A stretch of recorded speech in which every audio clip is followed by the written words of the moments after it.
ye chalin sombu tatoi mana apo so kam belu thiu khaya so kam bhai si karai kenga liang tong thiu ga lung hai no moi si thiu za ye pata piu belu thiu khaya aram ta doi nong ta quang miu bám sang mai lia rồi tân nhà ca vi nên nong cam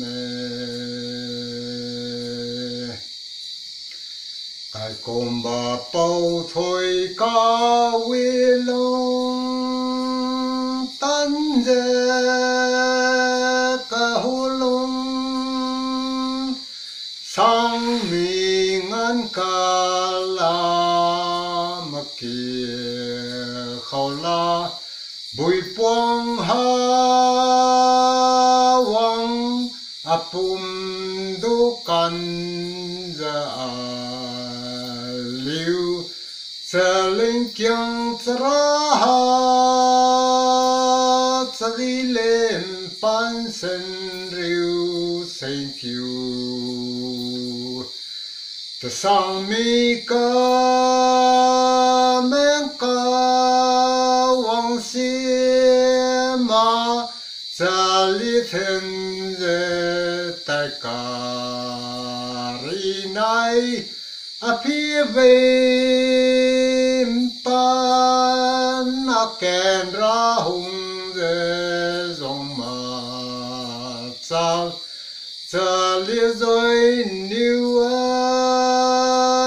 pui mi mia khoi ari deu ma sei kambu nang mia khoi pui piang e be hen rai lo yeng ngau ni e ti pi de hu la cham moi piang takom chari wang hiu san po chara tiếng ta nya wi ka vi na ya liu tiếng đến ze ta thiu lu zam gita sim ka dan noi a liu ta vai diu kanya ruang gia khang tiêu lui khi wang a gây gi qua rất khâu kha nai miêu mà dân đi ca wang bên này gì cả ta vi cả tiếng thôi là mai du ra man ma